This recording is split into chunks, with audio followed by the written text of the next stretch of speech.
भारत को ईसाई देश नहीं बनने देंगे, नहीं बनने देंगे, नहीं बनने देंगे। सीआईए का नक्सली ईसाई आतंकवाद मुर्दाबाद, मुर्दाबाद मुर्दाबाद। चर्च का नक्सली ईसाई आतंकवाद मुर्दाबाद, मुर्दाबाद मुर्दाबाद। चर्च का नक्सली ईसाई आतंकवाद मुर्दाबाद, मुर्दाबाद मुर्दाबाद। आतंकवादी पार्टियों को गिरफ्तार करो, गिरफ्तार करो, गिरफ्तार करो, बलात्कारी पार्टियों को गिरफ्तार करो, गिरफ्तार करो, गिरफ्तार करो, कुकर्मी पार्टियों को गिरफ्तार करो। गिरफ्तार करो, गिरफ्तार करो। भाइयों और बहनों, आज हम यहाँ पर जो दिल्ली का बिशप है अनिल कुटो, उसके खिलाफ इकट्ठे हुए हैं। उसने कहा है कि 2019 में मोदी की हिंदुत्ववादी सरकार नहीं आनी चाहिए, ये वो अपने ईसाइयों को समझा रहा है। और उसने शुक्रवार को ईसाइयों को कहा है कि वो उपवास करे।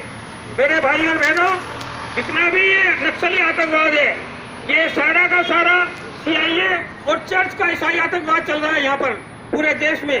इन्होंने पहले नागालैंड के लोगों को जबरदस्ती ईसाई बनाया, वहाँ के राजा जादोरन को मारा, उसकी बहन रानी गायदिन्यो को गिरफ्तार किया, 25 साल तक जेल में रखा, और उसके बाद उन्होंने पूरे नागालैंड को जबरदस्ती ईसाई बना लिया। मेरे भाई और बहनों, बाइबल में लिखा है कि जो सूर्य की पूजा करते हैं, चंद्रमा की पूजा करते हैं और देवी देवताओं को पूजते हैं, उनको तो ईसाई पत्थरों से मार दो। ईसा मसीह के हाथ पैर में कील ठोकने वाले राजा ने हेरोसन ने उसके अंदर शैतान पाया था। मेरे भाई और बहनों, ये ईसाई पादरी यहाँ के दिल्ली में इन्होंने अनर्थ मचा रखा है। यहाँ के हिंदुओं को ईसाई बना रहे हैं, विदेशों में इसके लिए फंडिंग आ रही है। ये हमारे स्वामी ओमनी का प्रयास है कि हम लोगों ने भारत सरकार को समझाया कि जितना भी ये नक्सली आतंकवाद है, ईसाई आतंकवाद है, इसके खिलाफ यदि उसको जंग लड़नी है तो पहले इनको आर्थिक रूप से तबाह करो। और मोदी सरकार की प्रशंसा करते हैं कि उन्होंने नोटबंदी की, और नोटबंदी में जो तीसरा कारण बताया, उस तीसरे कारण के अंतर्गत सरकार ने कहा कि इससे नक्सली आतंकवादियों का जो आर्थिक स्थिति है वो खराब होगी। मेरे भाई और बहनों, इस चर्च के नक्सली ईसाई आतंकवाद जी के पैरोकार ये जॉन दियाल है, ये यहाँ का दिल्ली का आर्कबिशप कुटो है, और इसके अलावा गुजरात के जितने भी एक चर्च है, यहीं से ये आतंकवाद चल रहे हैं। इनका सपना है कि 2050 तक पूर्वी और पूर्वोत्तर भारत को काटकर एक अलग ईसाई देश बनाना। मैं स्वामी ओमनी से अनुरोध करूंगा कि वो भी चर्च के ईसाई आतंकवाद पर 2 शब्द बोले। स्वामी ओमनी। भारत माता की परमादरणीय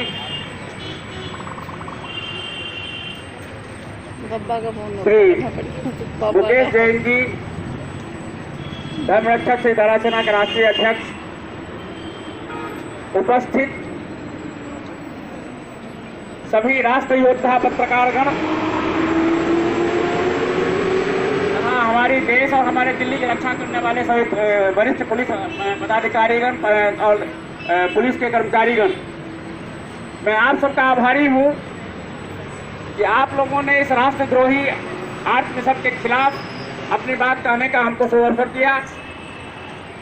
मैं उसके साथ साथ ये बात मैं बताना चाहता हूँ कि जब इस देश में आज़ादी के लिए संकल्प लिया गया था, उस वक्त इस देश को हिंदू राष्ट्र घोषित किया गया था।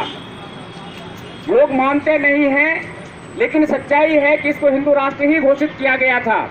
सिर्फ इमरजेंसी के दौरान इंदिरा गांधी ने धर्मनिरपेक्षता की बात तोड़ी, वो भी अपने स्वार्थ के वशीभूत होकर के। ये देश हिंदू राष्ट्र था, है और रहेगा। ईसाइयों के लिए यहाँ पर कोई जगह नहीं है। ईसाइयों ने हमारे ऊपर में 200 सालों तक हमारे ऊपर में जुल्म किया। हम मजबूर थे, हमने उन जुल्मों को बर्दाश्त किया। हमारे बहू बेटियों के साथ में इन ईसाइयों ने, इन अंग्रेजों ने बलात्कार किया। लोग लाइव देख रहे हैं और एंग्लो इंडियन के रूप में आप देख रहे हैं, आज भी उसके सबूत कई मिलते हैं। मैं भारत सरकार से प्रार्थना करता हूं, खास तौर पे मोदी जी से मैं प्रार्थना करता हूं, मैंने बात भी की है कि भाई आपकी बीजेपी के लिए ये देशद्रोही ईसाई लोग संकल्प करके चिट्ठियां गुप्त रूप से भेज करके बीजेपी को खत्म करने की बात करते हैं। गुजरात में इन्होंने कहा कि राष्ट्रवाद को खत्म करने के लिए तुम लोग प्रार्थना करो। यहाँ पर तो डायरेक्ट आपका नाम लेकर के कहा है कि तुम मोदी को खत्म करो और बीजेपी को खत्म करो। आप चूड़ियाँ पहन करके नहीं बैठे हैं मोदी जी, आप वही मोदी हैं जिन्होंने मुझे कहा था जब मुख्यमंत्री थे आप गुजरात के कि 56 इंच का मेरा सीना है, जो भी हमारे देश के खिलाफ बात करेगा हम उसको उसका जवाब ईंट के बदले में पत्थर से देंगे। अब ये वक्त आ गया है, ये देशद्रोही लोग खुलेआम, पहले तो गुप्त रूप से करते थे, अब ये खुलेआम कर रहे हैं देशद्रोह। इनको देशद्रोह के आरोप में इनको गिरफ्तार करना बहुत जरूरी है। हमारे यहाँ देशद्रोह की जो सजा है वो इस आर्चबिशप को देना चाहिए। इतना ही नहीं, ये लोग कितना गंद फैला रहे हैं यहाँ पे। अभी परसों वो फ्रांसिस ने एक बयान दिया कि कैथोलिक चर्चों में और ईसाइयों में एलजीबीटी को हम लोगों ने अलाउ कर दिया है, होमोसेक्स को अलाउ कर दिया है, जबकि यहाँ पे सेक्शन 377 आईपीसी के अधीन 10 साल की से लेकर के आजीवन कारावास है। ये लोग चर्चों में बैठ करके होमोसेक्स करते हैं, इन सबको गिरफ्तार करो। कुकर्म करते हैं ये लोग, और इनको यहाँ तक कि अनाथालयों में हिंदू बच्चों को रखा हुआ है, छोटी छोटी बच्चियों को और बच्चों को रखा हुआ है, उनके साथ भी ये बलात्कार करते हैं, जिसमें पोक्सो एक्ट के अधीन आजीवन कारावास और फांसी की सजा है। इन लोगों को आपने जो छूट दे रखा है उसी का ये दुष्परिणाम है कि आज इनकी इतनी हिम्मत हो गई कि खुलेआम ये ऐलान करने लग गए कि हम बीजेपी को खत्म करने के लिए तुम सारे ईसाई एकजुट हो जाओ। ईसाइयों को इस देश में रहने का कोई अधिकार नहीं। इन्होंने 200 सालों तक हमारे साथ जुल्म किया, हमने बर्दाश्त किया, उस वक्त हम मजबूर थे, अभी हम मजबूर नहीं हैं, हम आज़ाद हैं, ये हिंदू राष्ट्र है। ईसाइयों को मैं चेतावनी देता हूँ कि तुम ये देश छोड़ करके चले जाओ, तुम्हारे लिए ब्रिटेन है, ब्रिटेन में जाकर के रहो, यूरोपियन कंट्रीज हैं वहाँ पर जाकर के रहो। नक्सली आतंकवाद फैला करके इन्होंने हमारे सैनिकों की हत्याएं जारी रखी हुई है। अभी भी आपने छत्तीसगढ़ में देखा है, आप हमेशा अक्सर देखते हैं झारखंड में। ये नक्सली लोग कौन हैं? ये सारे के सारे ईसाई हैं, ये वही बच्चे हैं जिनको ये बचपन में उठा करके लाते हैं, खरीद करके लाते हैं और उनके साथ कुकर्म करके उनके हाथ में हथियार पकड़ा देते हैं। क्या कभी आपने सुना है कि किसी नक्सली की हत्या हुई तो उसकी कोई माँ या उसका कोई बाप उसके लिए रोने के लिए आया या दावा किया हो कि ये मेरा बच्चा है? क्योंकि वो उसका बच्चा नहीं है, ये सिर्फ नक्सली है। ये इनके अनाथालय में इन लोगों ने उनका ब्रेन वॉश करके उनके साथ कुकर्म करके उनको नक्सली बना दिया, हथियार पकड़ा दिया इस देश को बर्बाद करने के लिए। बहुत हो गया, अब हम बर्दाश्त नहीं करेंगे। और मैं इन नक्सली ईसाइयों से मैं कहता हूँ, स्वेच्छा से तुम ये देश छोड़ दो, नहीं तो हम मजबूर होंगे और हम तुमको मजबूर करेंगे ये देश छोड़ने के लिए। इन्हीं शब्दों के साथ मैं आप लोगों से निवेदन करता हूं कि अभी हम इस तोप का हम पुतला दान करने वाले हैं, वो आप लोग जरूर दिखाएं ताकि इस देश के ईसाईवाद हमेशा के लिए खत्म करेंगे। मैं ऐलान करता हूं कि आज से लेकर के कब तक हमारा ये युद्ध जारी रहेगा, जब तक भारत से ईसाइयों को हम खत्म नहीं कर देंगे। ईसाई मुक्त भारत का हम ऐलान करते हैं। भारत माता की जय।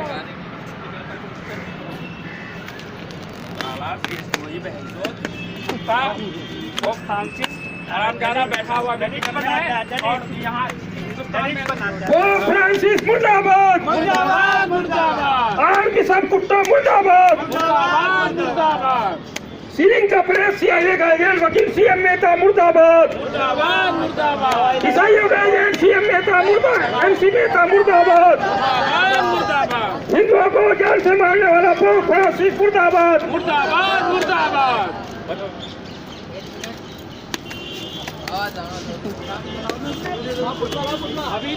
अभी तो हम मार रहे हैं, ये नहीं निकले तो हम अपने फन से मारेंगे। तो लाइक आ रहे हैं इसमें, देखो मेरे इस पे यहाँ तक कि यहाँ से उठाएंगे और यहाँ मार रहे हैं उसको। ये सच्चाई है, ये सच्चाई है। एक जो समझ नहीं पा रहे लोग।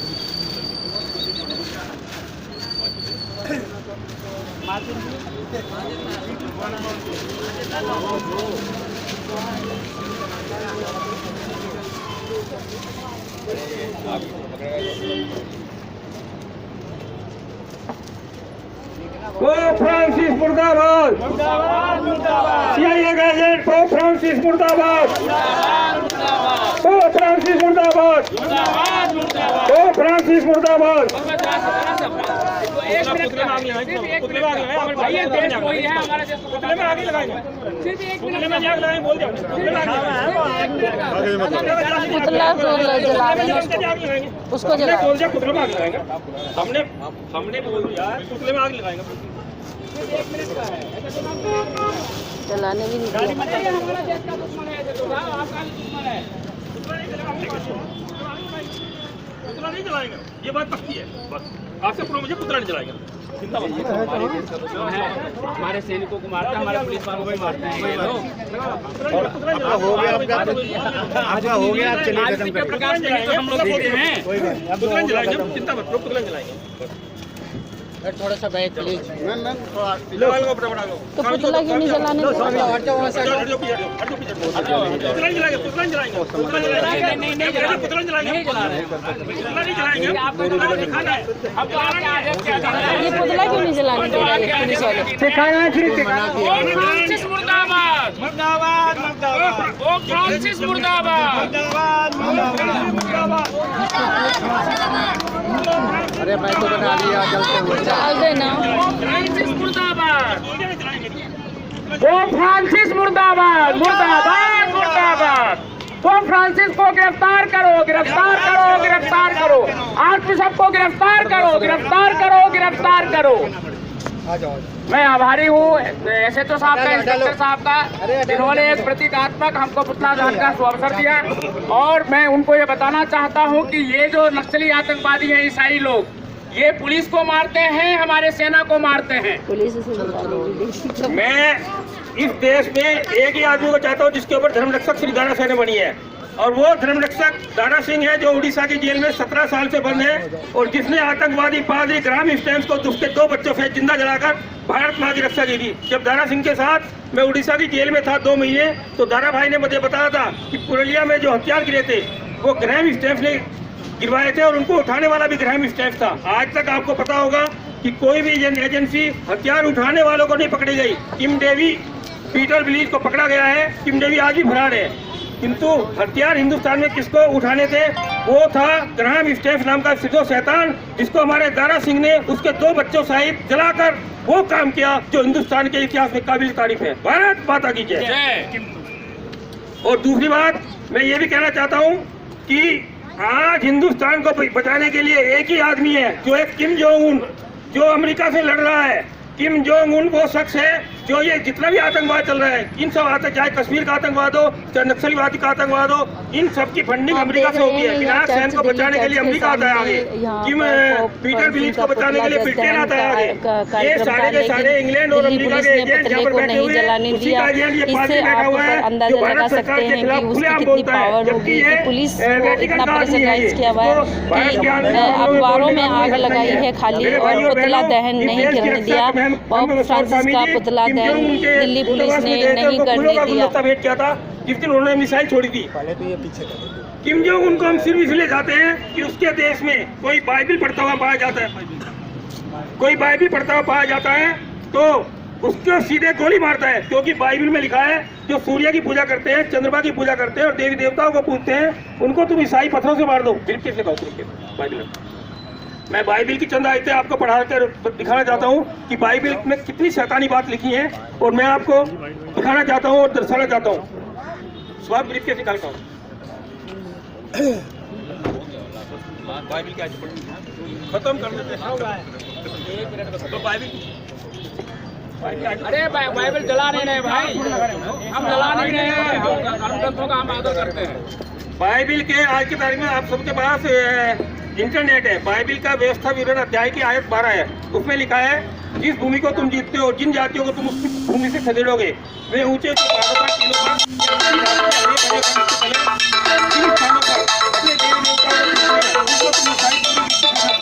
उनकी हमारे YouTube चैनल दैनिक विजय न्यूज़ को सब्सक्राइब करें, साथ ही बेल आइकन को प्रेस करें ताकि हमारे सभी अपडेट सबसे पहले आपको मिल सकें।